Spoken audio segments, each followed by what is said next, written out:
بسم اللہ الرحمن الرحیم۔ السلام علیکم، میں ہوں سلمہ اور آج میں حاضر ہوں آپ کے لیے ایک کتاب کے تعارف کے ساتھ۔ آج جس کتاب کا تعارف لے کر میں حاضر ہوئی ہوں اس کا نام ہے راجہ گدھ۔ یہ تصنیف ہے بانو قدسیہ کی۔ بانو قدسیہ پاکستان کی نامور ڈرامہ نگار، افسانہ نگار، ناول نگار، جنہوں نے 27 ناول، کہانیوں کے مجموعے اور ریڈیو ٹیلی ویژن کے لیے کئی ڈرامے تحریر کیے۔ آپ کی تحریروں میں فکر اور فلسفے کا خوبصورت امتزاج ملتا ہے۔ حاصل گھاٹ، مرد ابریشم، فٹ پاتھ کی گھاس، پروا، موم کی گلیاں، امر بیل بانو قدسیہ کی نمایاں تخلیقات ہیں۔ عالمی سطح پر ان کی مقبولیت کا سبب بننے والا ناول راجہ گدھ ہے۔ 452 صفحات پر مشتمل یہ کتاب 1981 میں شائع ہوئی اور ماڈرن کلاسک قرار پائی۔ اردو ادب میں کئی ایسی کتب ہیں جو خود اپنا آپ منواتی ہیں۔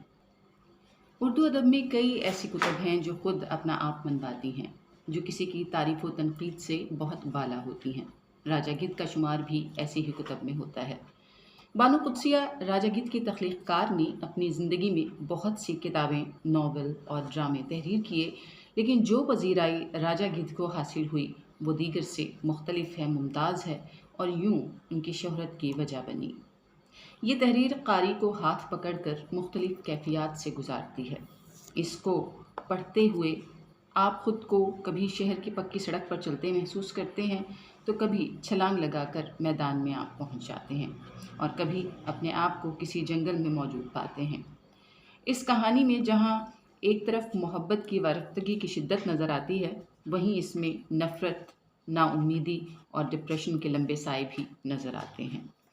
اس کتاب میں انسانی کردار کے ایک منفی پہلو کی تصویر کشی کی گئی ہے کہ انسان اپنی غلطیوں اور خطاؤں سے پاتال میں جا گرتا ہے، اور اس کہانی کو جس خوبصورتی سے بیان کیا گیا ہے یہ بانو آپا کا ہی کمال ہے۔ کہانی کے پلاٹ کو چند سطروں میں بیان کیا جائے تو یہ کہانی ایک سوال کے گرد گھومتی نظر آتی ہے۔ لاہور کا گورنمنٹ کالج ہے جہاں ایک کلاس میں یہ بات زیر بحث ہے کہ ایک انسان کی دیوانگی کی وجہ کیا ہے، وہ کیا اسباب ہیں جو انسان کو انسانیت کی حدوں سے دور لے جاتے ہیں اور وہ ایسے کاموں کا مرتکب ہوتا ہے جو اسے زیب نہیں دیتے۔ کچھ دیر کی بحث و تکرار کے بعد اس نتیجے پر پہنچتے ہیں کہ انسان کی دیوانگی کی اصل وجہ عشق لا حاصل ہے، یعنی نا آسودہ آرزوؤں کو پانے کی سعی ہی اسے پاگل پن کی طرف لے جاتی ہے۔ کہانی بنیادی طور پر 4 کرداروں کے گرد گھومتی نظر آتی ہے، جس میں ایک کالج کا پروفیسر ہے، پروفیسر سہیل، اور اس کے کچھ طلباء جن میں سیمی، آفتاب اور قیوم شامل ہیں۔ کہانی کا نقطہ عروج اس وقت آتا ہے جب وہ اس معمے کو سلجھانے کے لیے ایک تھیوری پیش کرتے ہیں۔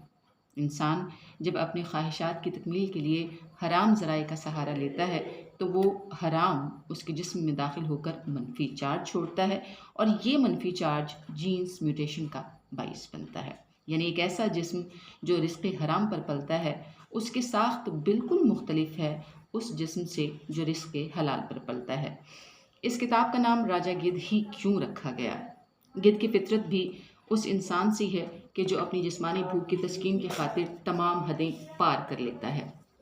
گدھ ایک تساہل پسند پرندہ ہے جس کی اشتہا کبھی ختم ہی نہیں ہوتی ہے اور جو اپنی بھوک مردار سے مٹاتا ہے، اور وہ لوگ جو حرام کا انتخاب کرتے ہیں ان کا انجام بھی راجہ گدھ سے مختلف نہیں ہوتا۔ گدھ ایک تساہل پسند پرندہ ہے جس کی اشتہا کبھی ختم ہی نہیں ہوتی اور جو اپنی بھوک مردار سے مٹاتا ہے، اور وہ لوگ جو حرام کا انتخاب کرتے ہیں ان کا انجام بھی راجہ گدھ سے مختلف نہیں ہوتا۔ بانو قدسیہ نے اس ناول کے ذریعے یہ پیغام دیا کہ رزق حرام جب بھی انسانی وجود کا حصہ بنا اس نے منفی تاثیر ضرور چھوڑی، اور پھر یہ سلسلہ نسل در نسل منتقل ہوا اور یوں یہ بیماری ایک فرد سے پورے معاشرے کو اپنے حصار میں لے لیتی ہے۔ بانو قدسیہ کی ادبی خدمات کے اعتراف میں انہیں حکومت پاکستان کی جانب سے 2003 میں ستارہ امتیاز اور 2010 میں ہلال امتیاز سے نوازا گیا۔ بانو آپا لکھتی ہیں، امید بھی بڑی دیوانی چیز ہے، لمحوں میں ریگستان میں بلڈوزر چلا کر ٹیوب ویل نصب کر کے زیتون کے باغ لگا دیتی ہے۔ یہ تھی آج کی کتاب راجہ گدھ، اور میں یہ چاہوں گی کہ آپ اپنی رائے ہمیں ضرور دیں، ہمیں کمنٹ کریں کہ آپ کو یہ کیسا لگا، اور سبسکرائب کرنا مت بھولیے گا، اور اگر آپ کسی اور کتاب کے حوالے سے تجزیہ چاہتے ہیں یا بک ریویو چاہتے ہیں تو ہمیں ضرور بتائیے گا۔ شکریہ۔